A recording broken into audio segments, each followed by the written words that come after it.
So mga sang, ito pong hinihintay ng marami sa mga loyalista. Ang matinding patotsada ng isang Marcos. At ngayon nga po mga sangkay, nakita na po natin ito. Pag-usapan po natin ang mainit-init at first time na naglalagablab na banat ni Pangulong Bongbong Marcos sa mga Duterte.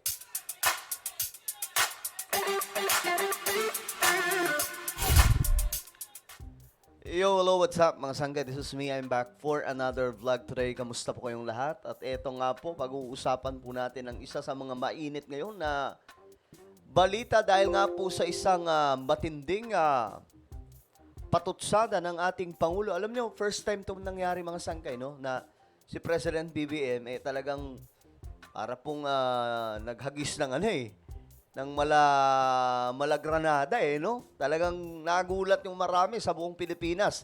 First time at marami po ang nag-aabang sa pagkakataong ganito mga sangkay na babanat na ang presidente. Kasi sa maraming beses na napapanood po natin siya, more on yung kanyang banat, mga pahapyaw lang mga sangkay, hindi po yung tipong direkta Pero ngayon, dinirekta po mga sangkay. Anyway, bago tayo magsimula, pag-subscribe po muna yung ating YouTube channel. Tayo po ay 1.4 million subscribers na, parami po tayo ng parami. So kung ikaw ay hindi pa po nakakapag-subscribe dyan at gusto mong mapabilang sa dumaraming mga solid sangkay, ang gawin nyo lamang, makikita nyo po yung subscribe button. Sa baba ng video na to, i-click nyo lamang po yung subscribe, i-click ang bell at i-click nyo po yung all. At sa mga nanonood po sa Facebook, i-follow nyo po yung ating Facebook page. Alright, shoutout nga pala sa lahat ng mga solid sangkay na nanonood ngayon. Mag-comment po kayo sa ibaba ng hashtag Solid Sangkay kasama po ang inyong mga lugar. Okay? Hay, nako. Mambihirang politika to. So, ito ang balita, mga sangkay. Panoorin natin. Unang araw ng kampanya at binanatan agad ni Pangulong Bongbong Marcos ang nagdaang administrasyon.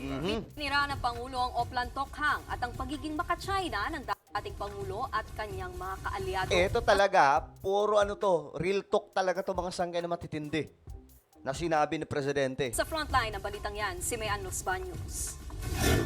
Naaawa rin po kuminsan sa ating mga katunggali dahil nagmamakaawa para makakuha ng mga malalakas at magagaling na kandidato. Ipinagmalaki ni Pangulong Bongbong Marcos ang kanya mga pambato sa pagkasenador sa kanya mga kababayan sa Lawag, Ilocos Norte. Personal na ikinampanya ng Pangulo ang 12 kandidato ng administrasyon sa ilalim ng Alyansa para sa Bagong Pilipinas. Ang Pangulo tila ganadong magpasaring sa kalaban.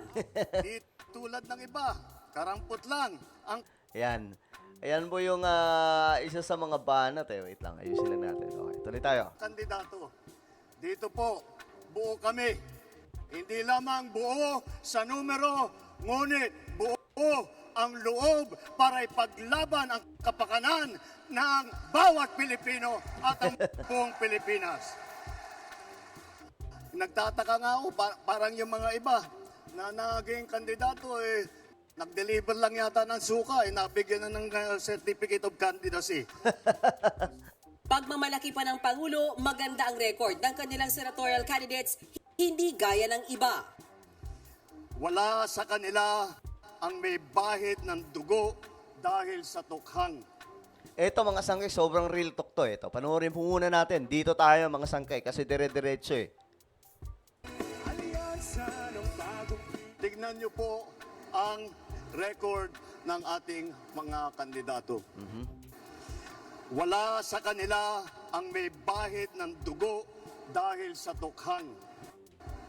Wala sa kanilang kasabwat sa pagpulsa ng sako-sakong pera, pinagsamantalaan ang krisis ng pandemya, pinabayaan ang ating mga kababayan na magkasakit at mamatay. Alam niyo mga sangkay, nung pandemic, di ba? Yung issue nun, yung kay Duque. Nung time na yun, ako po ay nagbabalita din nun mga sangkay. Kahit po ako pro-Duterte at that time, syempre pinagtatanggol ko sa PRRD, siya po yung Pangulo at that time binabanatan ko talaga si Duque kasi siya po yung involved. Syempre, siya po yung nasa Department of Health. No? Pero mga sangkay, ayun na nga, malaking issue yan May mga pera daw pong nawawala nung time na yun. Wala sa kanila ang mga pumapalakpak sa China. Ito pa mga sangkay, real talk yan. Yung sa China. Di ba marami po dyan ng mga kandidato ng kabila. Mga pro-China. O di ba? Alam niyo, kung sabi ko nga, kung buhay si General Luna, malamang sila po yung unang pupuntahan at mumurahin. Di ba? At natutuwa pa kapag tayo ay binobomba ng tubig.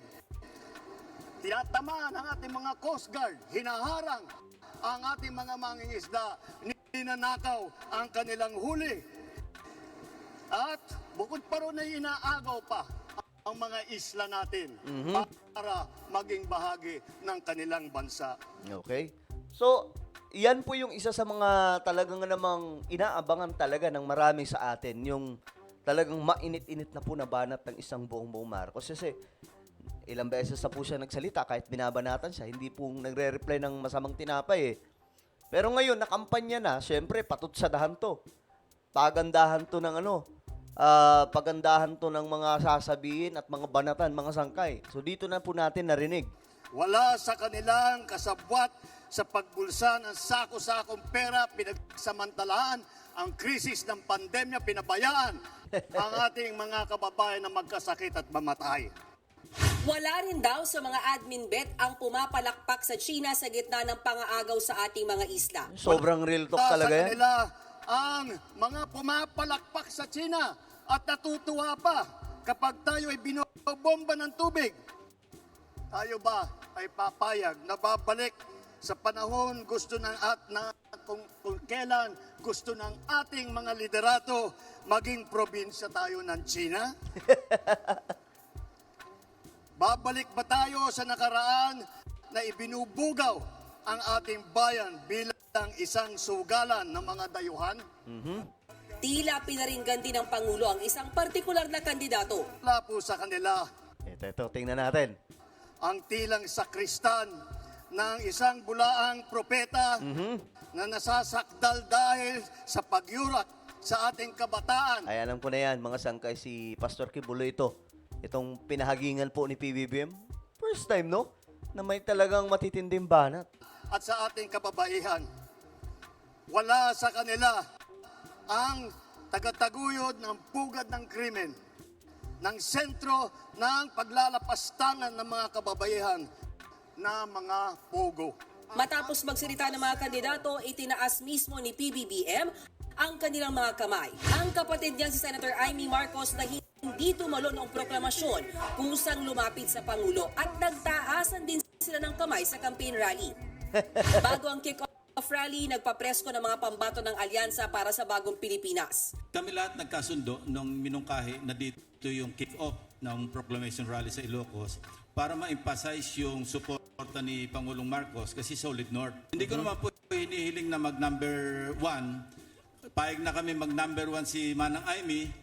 Kung pwede po kami lahat number 2. Salamat po. Karamihan sa mga pambato ng administrasyon pasok sa top 12 na mga survey. Pwera lang kina Senador Francis Tolentino at Benher Abalos. Kailangan po hilain yung iba. We have to do that. Kailangan po itulak yung iba. Mataas. We have to do that. It's a coalition. It's a force that we need to be united. I pray every night that all the 12 na binanggit na Pangulo ay makasama. Honestly, I pray to God. Malaking tulong daw ang pag-endorso ng Pangulo. Mabigat ang endorsement ng presidente. Correct. Andyan yung mga iba't ibang mga regional areas na makakatulong talaga eh. So talagang ang laki ng chance. Tikom naman ang bibig ng ilan sa impeachment trial ni Vice President Sara Duterte dahil kailangan daw muna nilang manalo bago magkomento. Mula rito sa Lawag City, Ilocos Norte. So, ayan, mga sangkay. Matitindi to, no? Yan po yung aabangan natin, mga sangkay. Kasi alam nyo, ang Ilocos Norte, ito po yung baluarte, mga sangkay. Na pag nakuha mo na, malamang sa malamang, malaki na ang tsansa mong manalo. 'Di ba, mga sangkay? Kasi ano yan eh, hindi po yung kagaya ng ibang mga lugar na halimbawa, sa Mindanao, may Duterte, pero hiwa-hiwalay po yan sila, mga sangkay. Hindi po yung solid. Yung mga politiko, pag magkaaway, magkakaiba-iba ng sinusuportahan. Pero dito sa Ilocos, kahit po magkakalaban sila, mga sangkay, sa politika, yung mga congressman, mayor, governor, Pero pagdating po sa Marcos, iisa po yan talaga sila. Kaya tinatawag po silang Solid North. 'Di ba? So yan po ay malaking halaga mga sangkay na pagka nakuha nila, itong ilan ba to? Itong mga to, 12 sa kanila. Pag nakuha nila yan, malaki na po ang chance na talagang manalo sila. Eh ngayon nga mga sangkay, 'di ba, sa survey, halos pasok yung 12. Ilang ano na lang to mga sangkay kapag magkakaalaman po ito sa mga susunod na survey. Pero ang tingin ko dito, mananalo po yung 12 na kandidato ni PBBM. Well, ano po ang inyong opinion sa matindi at mainit-init na banat ni PBBM? Real talk po yan mga sangkay. Just comment down below. Meron po tayong YouTube channel, Sangkay Revelation. Hanapin nyo po ito sa YouTube. Kapag nakita nyo na, i-click nyo po yung subscribe, i-click ang bell, at i-click nyo po yung all. Ako na po ay magpapaalam, mag-iingat pong lahat. God bless everyone.